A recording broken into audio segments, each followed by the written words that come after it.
Typically, Samsung is the first brand that comes to mind when considering the finest foldable phones, but in recent years, the competition has quickly caught up. Devices that are upping the standard include the Huawei Mate X series, which has not yet arrived in the US, and the Google Pixel 9 Pro Fold.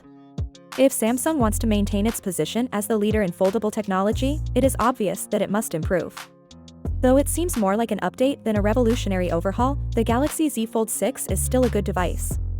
Even while there are some good improvements, such as AI characteristics that increase endurance, there seems to be space for something more significant. Samsung is doing a great job with the fundamentals, but the competition is growing bolder. It is now time for Samsung to provide us with something really next level, since the folds are imminent. There's a twist that I didn't anticipate, so don't get too thrilled just yet. The Z Fold 6 remains the largest foldable device introduced in 2024, despite Samsung's efforts over the years to reduce the thickness of its devices.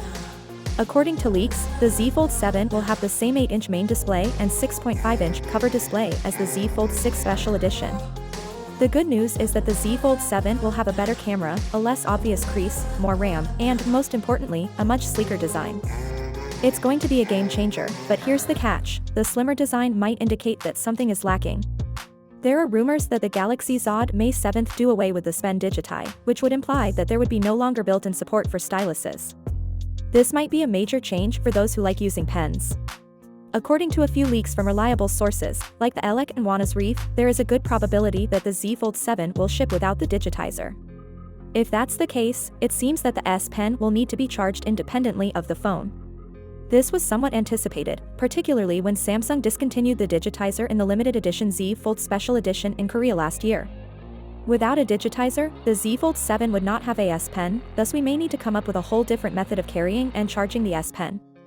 At least 4 more foldable phones are expected to be released this year, indicating Samsung's ambitious aspirations for its range. Some of them may even have Qualcomm's recently unveiled Snapdragon 8 Elite processor, but there's a catch: Qualcomm unveiled a streamlined version of the Snapdragon 8 Elite in secret, and it's already creating chatter. Finally, what are your thoughts about it? So without being said, let me know your thought in the comment below, and if you are new here, please subscribe. Peace out.